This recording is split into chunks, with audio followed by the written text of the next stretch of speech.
মেঘনা নদী থেকে অবৈধভাবে বালু উত্তোলনের ফলে হুমকির মুখে পড়েছে চাঁদপুরের হাইমচরের নদী রক্ষা বাঁধ ও বসতবাড়ি সহ বিভিন্ন স্থাপনা। শিশুদের খেলার মাঠ রাতারাতি বিলীন হয়ে যাওয়ায় এলাকায় তীব্র ক্ষোভ বিরাজ করছে। বালুকাটা বন্ধে প্রশাসনের পদক্ষেপ চান এলাকাবাসী। চাঁদপুর প্রতিনিধি রিয়াদ ফেরদৌসের রিপোর্ট, জানাচ্ছেন নাইমুর রহমান। চাঁদপুরের হাইমচর উপজেলার গাজীনগর এলাকায় মেঘনা নদীর তীরবর্তী চরে অবৈধভাবে ড্রেজার দিয়ে চলছে বালু উত্তোলন। এতে মারাত্মক ঝুঁকিতে পড়েছে নদী রক্ষা বাঁধ, বসতবাড়ি, প্রাথমিক বিদ্যালয়, মসজিদ, মাদ্রাসা ও হাইমচর বাজার। স্থানীয়দের অভিযোগ, রাতের আঁধারে প্রভাবশালী একটি চক্র ড্রেজার দিয়ে বালু তুলে নিয়ে যায়।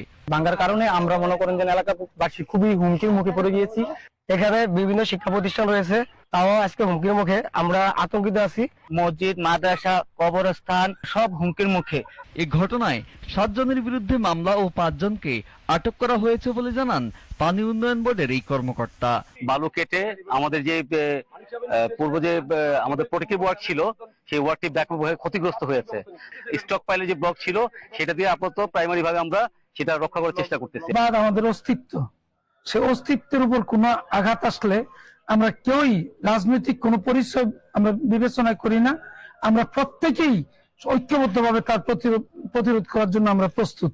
ঘটনাস্থল পরিদর্শন করে মামলা ও অপরাধীদের গ্রেপ্তারের নির্দেশ দিয়েছেন হাইমচর উপজেলা নির্বাহী কর্মকর্তা। হাইমচর উপজেলার চরভরিবি ইউনিয়নে গাজীপুর ওয়ার্ডে এখান থেকে অবৈধভাবে বালু উত্তোলন করছে এই মর্মে একটি সংবাদ পাই। তার প্রেক্ষিতে আমি ও পুলিশ ফোর্স নিয়ে তাৎক্ষণিক বালু উত্তোলন করার সাথে জড়িত যেসব সরঞ্জাম সেগুলো জব্দ করা হয়। উপজেলা প্রশাসনের পক্ষ থেকে আমরা সর্বোচ্চ পরিমাণে কঠোর অবস্থানে আছি। অবৈধ বালু উত্তোলন বন্ধে স্থায়ী ব্যবস্থা না নিলে হাইমচরের বিস্তীর্ণ এলাকা নদীগর্ভে বিলীন হতে পারে। Naimur Rahman, GTV news.